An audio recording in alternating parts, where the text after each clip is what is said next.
Hey Luna, I've got a good one for you. What did the dog say when it sat on sandpaper? Rough. Did you get it? Did you get it? How are you all keeping? Happy New Year to everyone. I hope you had a good Christmas and all of that. Come on, come across. Come on, off the table. Oh, here we go. She's had a little operation, Luna. She's been shoveled. No? Spayed. She's been spayed. She's pulling round now, but this is on her to stop her licking herself. So yeah, hope you had a good Christmas and Happy New Year to everyone. Now, there has been something that has been getting on my nerves, and before the video starts, I'd like to talk about it. In fact, it's been more than getting on my nerves, it's been boiling my piss. And that's not hotel kettles only, it's Defra. And I'm sick to the back teeth of Defra keep imposing bird flu lockdowns on poultry. So we are now in an area, like all of East Anglia and Lincolnshire are now in an area where the birds have got to be locked away in a shed where they can't scratch around and be in the daylight. They can't get like wild bugs and things like that to help improve their diet, to keep them healthy. They've got to be locked in a shed and treated very poorly. And the thing that really gets my goat up is that in farming, if one of the sheds has got bird flu, they have to kill all of the birds in that shed, and then if there's a shed next door that hasn't got bird flu and one that side, they kill all of them and all of them regardless if they've got bird flu. Now the government always goes, yeah, we've got to follow the science, we've got to follow the science. Let's think about it this way, right? When there was COVID, did they go around people's houses killing them and then killing their neighbours in case they spread it? No, they didn't. They wanted everyone to catch it, but at a gradual rate to get like herd immunity. And but they're not letting our chickens get herd immunity. So this bird flu problem is just going to go on forever and a bloody day. The government and Defra are literally as thick as shit on this one. And it's evolution, survival of the fittest. That's how it's worked for billions of years, ever since there was a living creature on this planet. If it catches a virus or catches a bug, if it kills it, then so be it. But if one survives, then it goes on to pass its good genes and its immunity onto the next generation. And that's how it works. And the government are trying to play God here with the chickens, and they're doing it totally wrong. Totally wrong. Now, that's my rant over. Right, let's get on with the video. Let's go.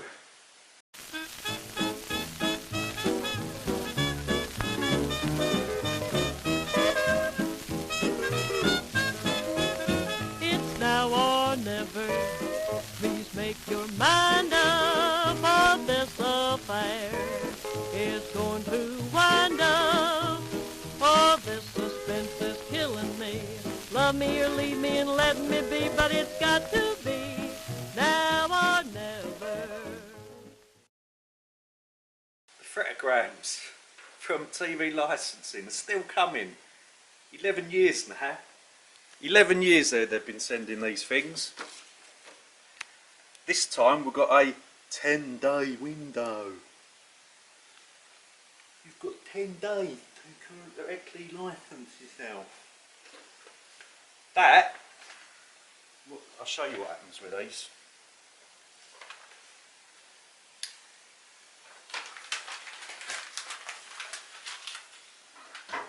They go in here and it helps light the fire.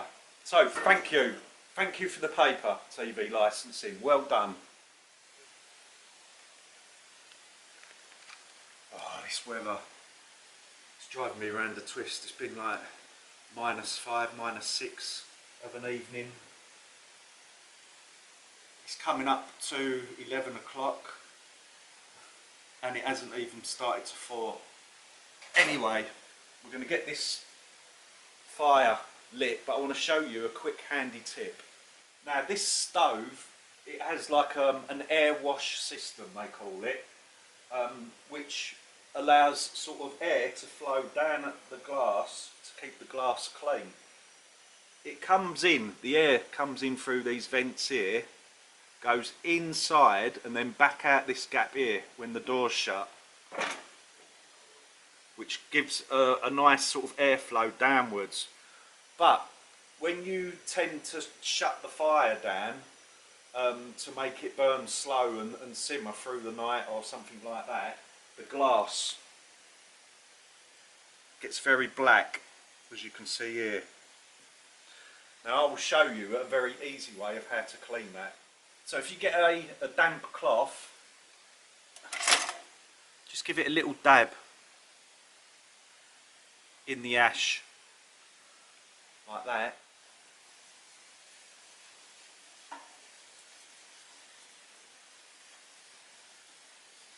Now this won't scratch the glass, and I've been doing this for about 8 years and you can still see that there's no scratches on this glass. Plus it ain't going to cost you a penny, really.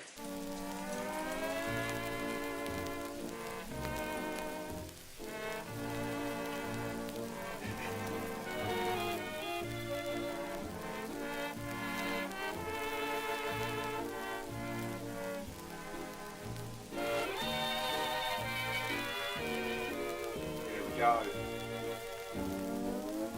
Lovely and clean again.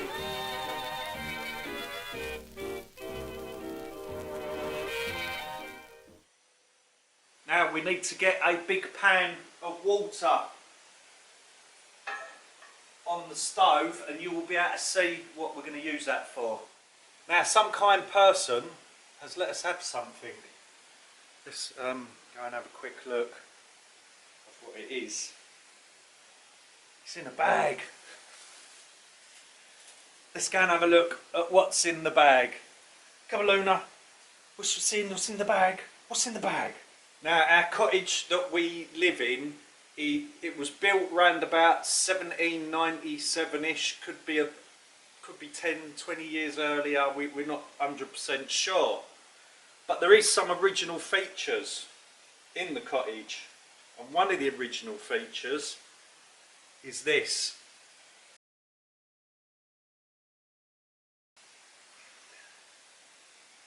A Pou Tre Hook. Look at that. There we go. And that was for hanging your poultry. Now, as you probably know, I am surrounded by forest and farmland, and we're quite remote.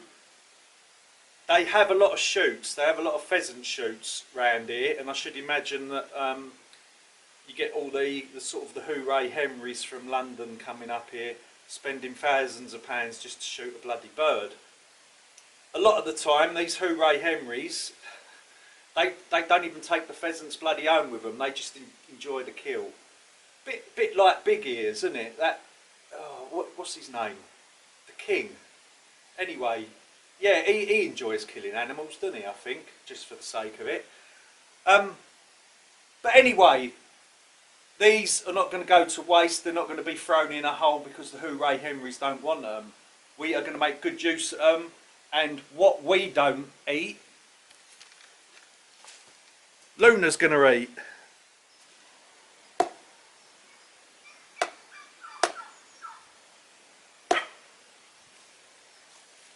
I hate that job. Now this is what the pan of hot water is for. We put them in the hot water, get your nose out, a few dunks, and that helps the feathers remove really easy. You'll be able to pluck them so easy now. Now they're starting to resemble something more like that you'd get from a supermarket, minus the sell-by date and the plastic wrapping. Now this, strangely enough, this skin was coming off really easy, and when I do other poultry that don't normally happen. but these seem to be very young birds. Now what I'm going to do is, I like to joint them, and then the dog can have like some of the legs, we'll have the breast and the wings. I love the wings. I like putting hot sauce on them and putting them in the oven. They come out lovely, a bit like Nando's, that sort of style. So let's get these jointed. So that's that, it's all jointed. The spicy pheasant wings, and we've got the legs. They'll probably be good for making curries and stuff like that. And look at that, 3 lovely pheasant breasts. The other side was blasted to pieces, and I was a little bit worried in case like bacteria had got in them, because the pheasants were coming up to like over a day old. A day old? No, they'd been dead for a day. And we've got the livers. Now I've got a big tub of livers here, which we've collected from our animals in the garden. So in there is chicken livers, that's been frozen by the way. There's chicken livers in there, goose, and now we're going to put pheasant in there, and we will be making a job's lot of pate. Pate. I've got to pronounce my T's. Now I didn't want to make this a video about killing animals, but this is the reality of self-sufficiency. And it's got to the stage where we have to do this now to keep the cost of living at bay, so it doesn't affect us. But yeah, this is our first turkey out of 11, which we're going to have for dinner. Yeah, this is the reality of it all. Well, and I don't really want to go out and get a job. I'd rather work from home like this. Luna, yeah. Oh look. What is that? What is it? Luna's have turkey for dinner as well. There we go, looking like a shop turkey. If you're wondering why that turkey is so small, that is because we've got all different breeds of turkeys, to the point where we've even got a couple of miniature turkeys. So this is one of the smaller ones. We have got some very large ones out there. Now by us doing things like that, getting the pheasants and learning how to pluck, gut and all of that, all helps towards us being more self-sufficient. And the more self-sufficient you are, the less the cost of living crisis will affect you, I can promise you that. We are about 75% self-sufficient now. I'm hoping to get up to about 80% in the near future, but we will never ever make it to 100%, because like flour, for instance, I have not got the ability to make my own flour. It's very labour intensive to make as well if you've not got the machinery. And things like milk, I haven't got goats or cows here, so I'll always have to import milk, and just other bits and pieces like that. We ain't got pigs, so anything ham related, pork, it all gets imported. Other meats like lamb, beef is all imported. We can't produce that ourselves, we haven't got enough land. Hey. Well, that seems to be the end of Storm Eater, or whatever it was bloody called. Last one was called Storm Ding Dong, I think. To be honest, in all honestness, in honesty, there was more wind in my bedroom last night, what with me and the dog. It seems like these yellow warnings, we was in a yellow warning, I know up north Scotland had it bad, 114 miles an hour wind, but we was in a yellow warning, and it didn't deserve that yellow warning. I feel that these yellow warnings are getting issued on very small things these days. They never used to be in the past. But anyway, there's no damage here because the winds weren't even high, and luckily, fingers crossed, it ain't going to happen in the future either, because it seems like we are getting a few more storms. Or is it just ordinary, but they've decided to name them and make a big thing of them? I don't know. So I definitely decided to turn the pheasant breasts into a lovely curry using veg from the garden. We've got a butternut squash here, And we've got some onions from the garden, and I'm going to check on my parsnips as well. I could even add a few leeks in there, but leeks are very similar to onion, but it's going to be all from the garden, and it's going to be using the pheasant breast that we didn't have to pay for, so it's a lovely budget meal, isn't it? Now the problem with the pheasant that's been shot is the bloody pellets. You've got to be careful you don't break your teeth on them if you leave them in. I've checked the breasts for pellets, I've already found one.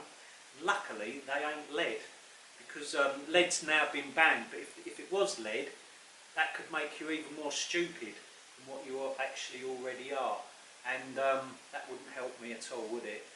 Now I've got the curry cooking, and I'm thinking there's something missing. What do I normally put in there? Bloody hell! I think I have got bloody lead poisoning. Frozen peppers from the garden will be going in there as well. Now, like I said earlier, I'm not 100% self-sufficient, so that's gone into the curry, which is coconut milk. I've put a little bit of almond powder in there from the shops. There is a chicken stock cube that's gone in there from the shops. And there's one more thing. My fucking lead's kicking in again.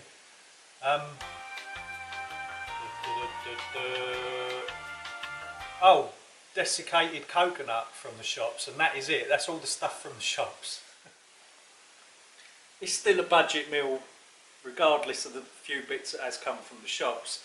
Now this will be sitting on our range, our wood burning range. What's the time now? It's 1 o'clock now. We'll be eating at about 6 o'clock this evening, so that will be simmering for 5 hours. So it's turning into another blinking cooking video, isn't it? But sadly, that's what smallholding life is all about, really. You're raising your own food and creating your own food, and then you've got to cook nice things out of it. So, yeah. Now, make sure you drink your lovely Beauvais milk up and be that good little guinea pig, hey, that they want you to be. That's another Defra thing. Defra has okayed this crap, haven't they? It's a known carcinogenic, and it's like a chemical powder, isn't it?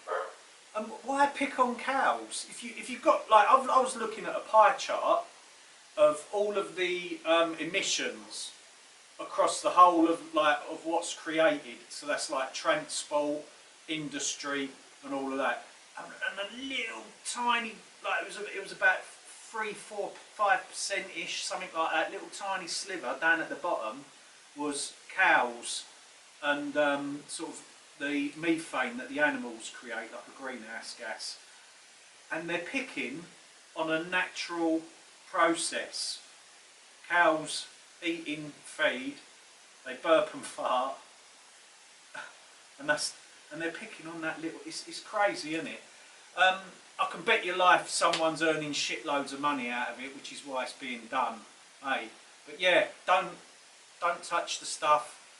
Yeah, there's dairy codes on everything: cheese, butter, milk, yogurts. Check the dairy codes. Check that it ain't Arla. And there's a few other companies as well that are also dealing in this Beauvais stuff. Do your research, it's good. And the information's on here as well, it's on YouTube. There's a lady who puts videos up on YouTube about Beauvais. Just type in Beauvais and then supermarkets or something like that, and I'm sure it'll all come up. Anyway, that brings us to the end of another video. Take care. And bollocks to Defra, and I'll see you on the next video. See you later.